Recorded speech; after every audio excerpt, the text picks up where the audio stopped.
Sharon, could you talk a bit about the collaboration between, so this description of the design and really bringing that atmosphere out to the audience, but then also the kinds of things that you do with the movement in relation to that. How did you start with the movement? Did you start with the design, or what was the process of bringing them together?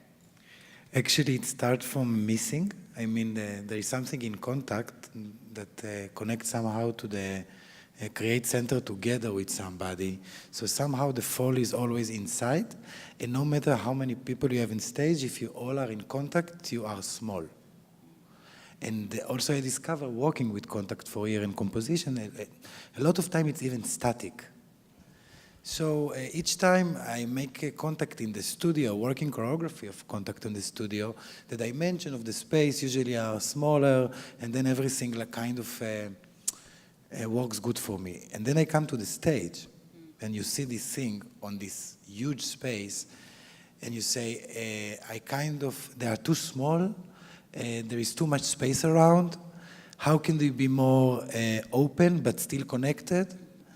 And then all the question of how dealing with space and what is the right space for this type of choreography that somehow is, there is something very strong in it, but in the same time it's kind of pressed into kind of static living positions. So I was thinking all the time how to fill up the space and how to fill up the space in between the body. So when I get closer and get further, I can really see how the space between of us is moving. And then I performed for a lot of years with that piece and other pieces. Actually, I don't want to be like too dramatic, but it really becoming kind of depressed, kind of, because I enjoyed so much to work on the choreography in the studio and see this is what I want on the stage. But then I get to the stage and I get another thing. And for years, until I met Ofer. And then I met, I met Idan and Ofer, that Idan is the musician. He's not here with us today, but he's always with us. He's the musician that wrote part of this piece. Other part is Luis Miguel Cobo, but through Idan I met Ofer, and then we start to work about this idea that starts just with this line that actually is part of another piece.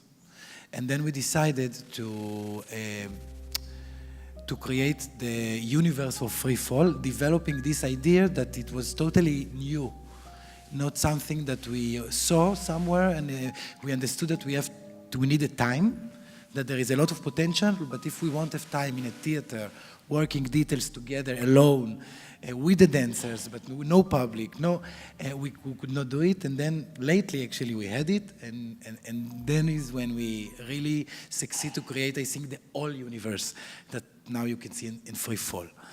And actually now we are just more hungry to go on.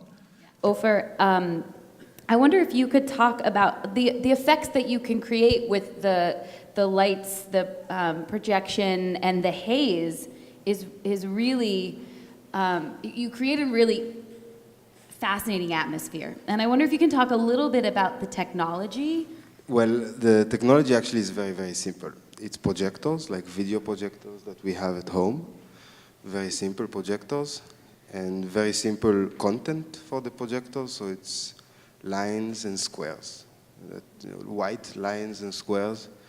It's more about the intention of how to put it and the dramaturgy of in what way and how does it relate to the dance and to the music. It relates a lot to the music, which makes it like beautiful, because what's behind, I mean, I can talk about the software, but I think it interests nobody at all, and about how does it sync, and that's even less interesting, and the cables that I have, which are like really, seriously, like we have a long cables, but I think what's beautiful to talk about is the relationship and how we create with simple means such a strong effect, and how we manage to expand the stage towards us. So like the material of the light reaches all the way to you, while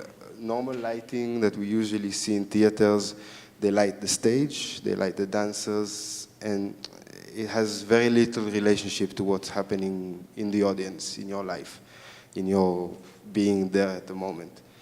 While these beams of light come to you, you feel part of this universe and you get immersed. And that's a very important part of all my works, and especially the works with Sharon, is the immersion of being completely immersed into a situation. The point is not to show technology, and the point is not to show how capable I am to animate stuff or like to add a lot of layers to stuff. It's to support the dance. It's not to support the dance, sorry. It's to augment the dance, to take it higher, to take a situation and make it like and then there's a certain like tension that becomes like when you pass a ray of light, and the dancers are there and they move and they touch it, and you really notice the relationship into space. As an observer, you see them at their height, and one of them can touch the light, but the other one cannot, and he passes under it, and then in this other part when it's like the sea, well, there was a few ideas coming from this. One of them is more of like a surrealist idea of like flipping the world upside down, of like, and then like also this sea, like you said, that it kind of transforms. So it's never, you're never really sure what kind of scenery are you looking at. It's light, it's just white light. But you can, like, in your own mind, create all kinds of worlds with this. So how do you begin with contact and end with choreography? Yeah, actually, the improvisation doesn't mean for me not to have something fixed. Our life are so fixed, and we are improvising every day, again and again. And I think in that concept and in that metaphor, I'm also looking at choreography. There is a pattern, and this is our also, I think, a dialogue every day in the rehearsal. Like, yes, there is a pattern, this is the thing, but it's never the same. So how you live with something that it's never the same? So yes, you have a pattern, but you have to improvise and keep some, like this, the center is changing all the time, and you have to should stay available to keep and modificate yourself. And this is what's happened in the choreography. There is a pattern, but actually this pattern, Lucía can tell you about it maybe later, is just a suggestion to a direction and some power maybe. But the way the dancer is dealing with that is, this is the improvisation. So this is the relationship between contact, improvisation, or contact in creation, that this is the landscape I'm starting to work on. Lucía, maybe you could talk a little bit about, you all are fearless, it seems to me, watching you perform. You're so brave, and you fly through the air, and you throw one another. And I wonder if you can talk about how you come to develop such trust and faith, and you believe that your partner is going to catch you. Can you talk about how you train, how you reach that point of knowing that you are okay? I think that I believe a lot of in the desire inside you. When you desire a thing, you can do it. I think it's very like emotional, or like I will do it. And also the knownness of the technique of the body inside everything.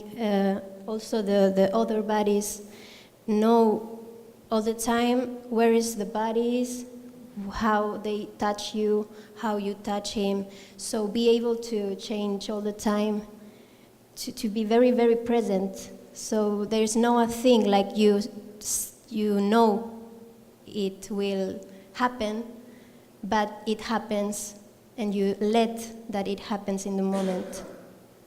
It's to trust in the moment.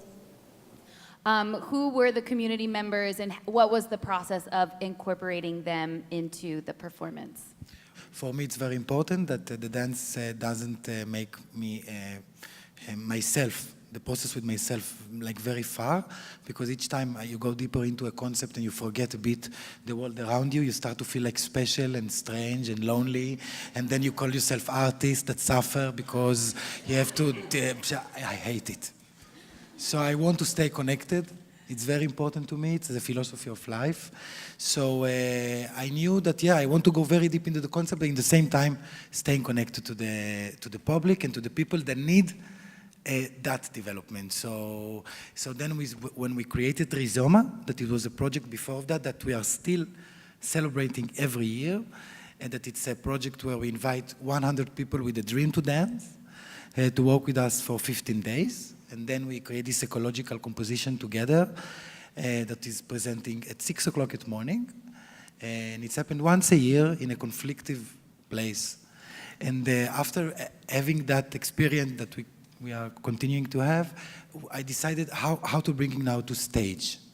And then is when Free Fall started. So I took this part of the philosophy of Rizoma and I brought it to stage. So each time we come to a city, we don't just visit it, we also actually know people from the place. We stay there for a longer time, and we have, we build kind of a bridge in between our creation, our concept, and the people from the place itself. So each place we celebrate Free Fall. We also create this little community of people that are working with us. And then we are trying in also other projects of company that come back to places to propose to this community and friends to come back to a new process, like now we are doing with Always, that is a new creation that came after Free Fall.